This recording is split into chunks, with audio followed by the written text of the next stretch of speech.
प्रायोजक है Dagru Seth jewellers, GM road near radio station. Janaki Navami पर विद्यापति सेवा संस्थान के तत्वाधान में सीता पूजनोत्सव सह मैथिली दिवस समारोह कार्यक्रम का किया गया आयोजन।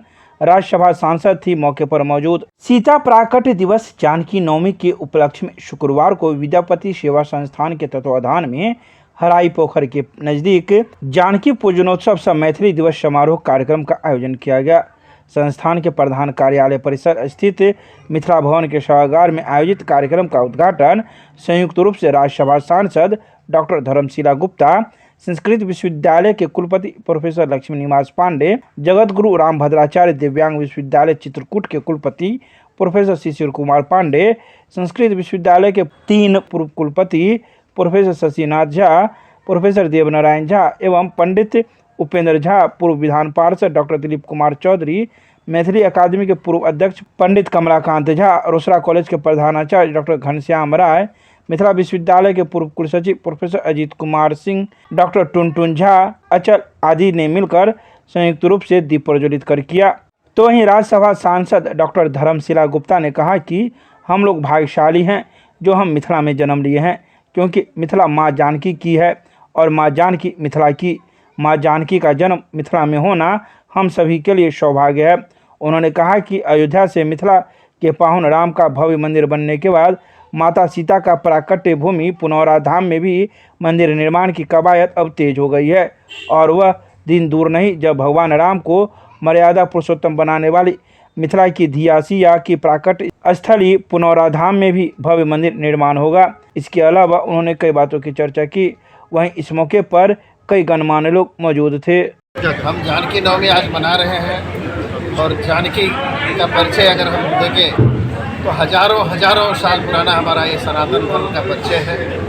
यह हमारे देश का परिचय है, ये हमारी संस्कृति की परिचय है, हमारी सभ्यता का परिचय है, जो जानकी के माध्यम से हम जो है याद करते हैं। तो ऐसे सनातन संस्कृति को बचाए रखने के लिए अभी भी पूरे हम इसमें हर्षोल्लास से इसको मना रहे हैं। जानकी के साथ मर्यादा पुरुषोत्तम राम का आदर्श जुड़ा हुआ है, जानकी का त्याग तपस्या जुड़ा हुआ है और अधिकांश हमारे भारत देश की महिलाएं आज भी जानकी के आदर्श मानते हुए उसी तरह का जीवन, उसी तरह का गृहस्थ जीवन, उसी तरह का दाम्पत्य जीवन, उसी तरह का अपना सामाजिक जीवन बिताती हैं। इसी को हम बार बार याद करते हैं और यह दुर्भाग्य है कि कई बार हमारे बीच में इसमें कुछ धर्म के आधार पर राजनीति जहाँ घुस जाती है, वहाँ लोग सनातन को छोड़कर अन्य उसके जो है खास करने लगते हैं। वहाँ आकर जो है ऐसे लोगों के लिए बताने के लिए आवश्यक है ऐसे कार्यक्रम होना कि हमारी कितनी पवित्रता है हमारी संस्कृति में और कितना सुदृढ़ता है इस संस्कृति में। आज मिथिला धन्य है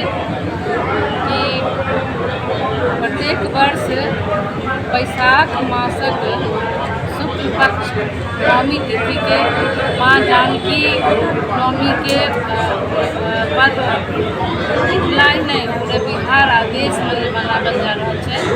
आइ बहुत हर्षक आइ दिन थे कि जे जनक नंदिनी माँ सीता जिनकर जन्म स्थली मिथिला है, आइ मिथिला पर मिथिला मैथिली संस्थान के अध्यक्ष श्री बैद्यनाथ चौधरी बैजू जी के अध्यक्षता में आज संपूर्ण मिथिला धन्य भेल है। एहिठाम माँ जानकी नवमी आई हुनकर पूजनोत्सव अछि। कार्यक्रम में उपस्थित है एहिठाम सब विगत जन पूरा मंच पर बैसल है। हम सब गोटे के गोर लगे छी, प्रणाम करे छी। खुदा हम संदेश दिया चाहे छी कि जे माँ जानकी माँ सीता जे वो त्याग केलखिन, जे समर्पण केलखिन, एक पति धर्म, पुत्र धर्म, त्याग धर्म और समाज धर्म और अपन मर्यादा के भी रक्षा करलखिन।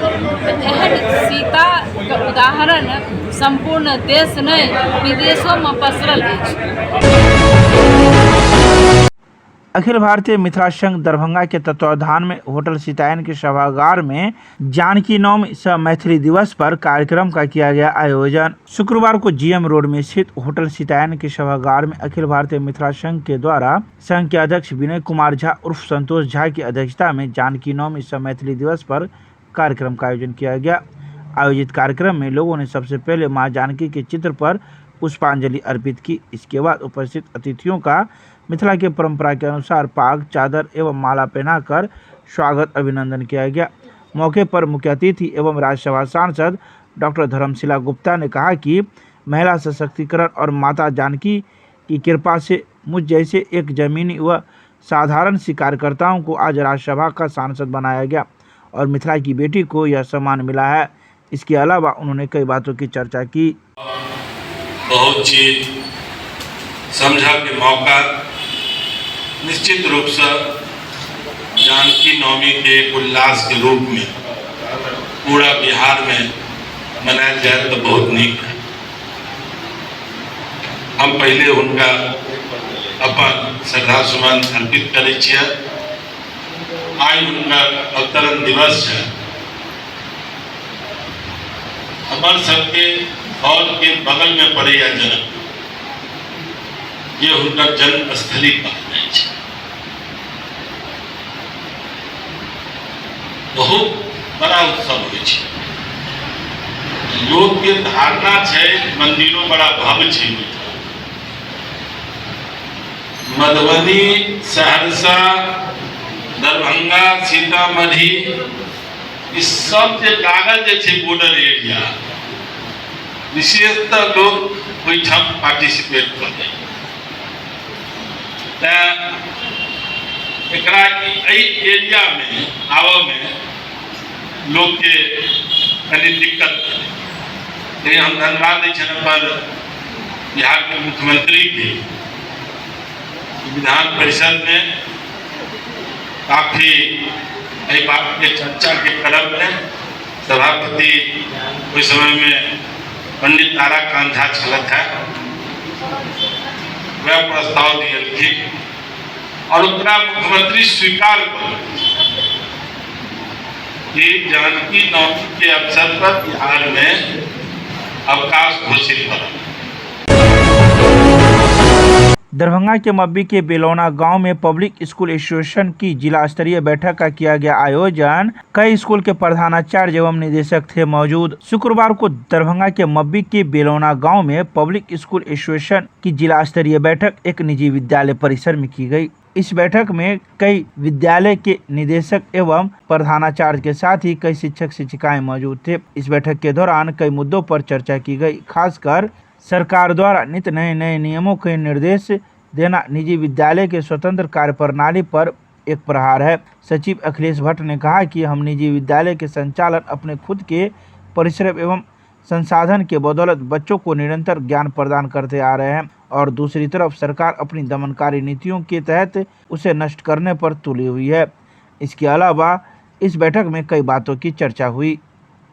वर्तमान स्थिति यह है कि जिले में सभी QR कोड प्राप्त निजी विद्यालय जो सभी प्रकार के नियम और कानून का पालन करते हुए आ रहे हैं, RT के नियम के तहत समाज से गरीब और अभिवंचित वर्ग के बच्चों को शिक्षा प्रदान करते आ रहे हैं। हम समाज में अलख जगाने का काम करते हैं, लेकिन सरकार अपनी दमनकारी नीतियों के तहत निजी स्कूलों को नष्ट करने पर उतारू हो चुकी है। हम लोग इस चीज को अब बर्दाश्त नहीं करेंगे और चरणबद्ध तरीके से संघ इनके दमनकारी नीतियों के खिलाफ आंदोलन करेगी और हमारा यह प्रयास होगा कि RT का पैसा जो समय पर उपलब्ध हो जाना चाहिए था वह ससमय निश्चित रूप से प्रदान कर दी जाए और बच्चों के स्तरीय शिक्षा प्रदान करने में जो निजी विद्यालय संलग्न हैं उनको किसी भी प्रकार से परेशान न किया जाए और नौकरशाही हम लोगों के ऊपर अनावश्यक दबाव न बनावे। हमारी जो स्वतंत्र कार्य प्रणाली है उसको अक्षुण्ण बनाए रखा जाए ताकि हम समाज में शिक्षा की अलख को निरंतर जगाते रहने का के लिए कृत संकल्पित है और उसमें लगे रहें। परिचय दे दीजिए अपना। सचिव Akhilesh Bhatt, public school association. Rail यात्री का सामान लेकर भागने वाले टेम्पो चालक को जीआरपी पुलिस ने गिरफ्तार कर भेजा न्यायिक हिरासत में। यात्री का भी सामान किया बरामद। दरभंगा रेलवे जीआरपी थाने में कांड संख्या 89/2024 मामला दर्ज है, जिसमें टेम्पो चालक के द्वारा यात्री का सामान लेकर भागने का आरोप है। टेम्पो चालक को जीआरपी पुलिस ने गिरफ्तार किया है। इस पर आरोप है कि खगड़िया के रहने वाले दिवाकर सिंह एक ऑटो लेकर लहरियासराय स्टेशन पहुंचे थे, जिनके पास कुछ सामान के बैग थे।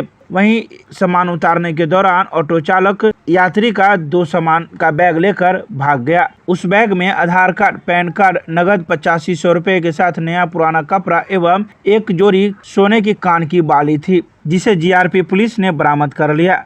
वहीं गिरफ्तार टेम्पो चालक केवटी थाना क्षेत्र के अंतर्गत दिघियार गांव के वार्ड नंबर 2 का रहने वाला है, जिसका नाम उमेश कुमार महतो बताया जाता है, जिसके पिता का नाम स्वर्गीय रामेश्वर महतो है, जिसे जीआरपी पुलिस ने शुक्रवार को न्यायिक हिरासत में भेज दिया। दरभंगा जिला निर्वाचन पदाधिकारी एवं प्रेक्षक के द्वारा किया गया मतदान अधिकारियों का अंतिम रेंडमाइजेशन। लोकसभा आम निर्वाचन 2024 को पारदर्शी, स्वतंत्र, भयमुक्त, निष्पक्ष तथा शांतिपूर्ण वातावरण में निर्वाचन प्रक्रिया संपन्न कराने के लिए 6 मधुबनी संसदीय निर्वाचन क्षेत्र के लिए समान प्रेक्षक कनागावाली एवं जिला निर्वाचन पदाधिकारी सह जिलाधिकारी दरभंगा राजीव रोशन के आदेशानुसार जिला सूचना एवं विज्ञान पदाधिकारी राजीव कुमार झा के द्वारा 2 विधानसभा क्षेत्रवार मतदान अधिकारियों एवं कर्मियों का अंतिम रेंडमाइजेशन किया गया। बता दें कि 6 मधुबनी संसदीय निर्वाचन क्षेत्र के अंतर्गत 86 केवटी एवं 87 जाले विधानसभा के पीठासीन पदाधिकारी, प्रथम, द्वितीय और तृतीय मतदान अधिकारियों तथा मैक्रो ऑब्जर्वर का तृतीय नियुक्ति पत्र का अंतिम रेंडमाइजेशन एनआईसी दरभंगा में किया गया।